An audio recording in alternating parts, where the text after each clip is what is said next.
Naging matagumpay ang tree growing activity na may temang Plant a Tree and Plant Hope for Future na magkatuwang na isinagawa ng kasunduluhan at ilang ahensya ng pamahalaan at non-government organizations sa sitio Masipag, Barangay San Isidro, Naga City.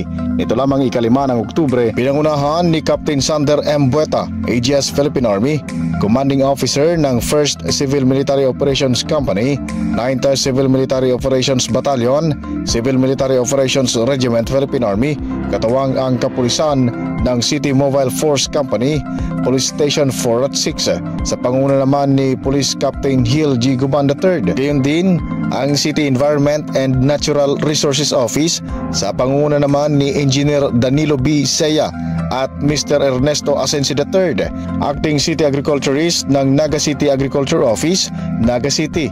Kasama rin dito ang grupo nila Mr. Ramon Oliva ng Metro Naga Peace Movement Federation at Mr. Ramon Alfonso Bueno naman ng Metro Naga Youth Development and Empowerment Federation. Pero ang magayon po niyan, pinagtuturuan ta po ang pagtatanong, ang pagpausok, pagpabaskog kan sa tuyang kapalibutan.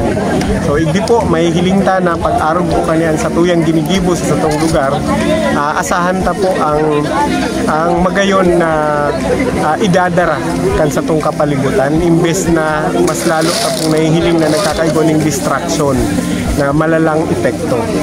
So saro po ning mitigating factor na kung saan po sinusolusyonan ta ang mas dakulaon pang problema. So sabiyon, hindi po sa satong lugar, asin sa ang CMO na yaon nakabase sa Naga, saro sa nagtatabang na gusto ta pong suportahan ang hero para sa satuyang kapalibutan.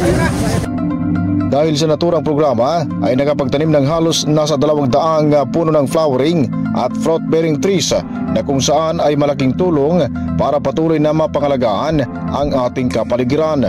Dahil dito, labis naman ang pasasalamat ng pamunuan ng City Environment and Natural Resources sa inisyatibong ito ng kasunduluhan kasama ang kapulisan at komunidad dahil sa pagkakaisa nito sa kanilang layunin na mapangalagaan ang ating inang kalikasan. Dito tayo ngayon sa tree growing activity kasama ang Philippine Army at Philippine National Police. Ito ay naglalayon na magkaroon pa rin ng proteksyon ng ating kapaligiran sa pamamagitan ng pagtatanim ng mga endemic at native trees. So ito ay bahagi ng mga programa ng Philippine Army, katuwang ang Philippine National Police at ang LGU at ang ating mga kabataan. Ang 1st Civil Military Operations Diplomats Company ay patuloy na nagkipag-ugnayan sa iba't ibang sangay ng pamahalaan upang mas lalo pang mapalakas ang ugnayan na makatulong sa ating mga kababayang Bicolano. Mula dito sa probinsya ng Camarines Sur, Kaagapay Rod, para sa Kaagapay News Online.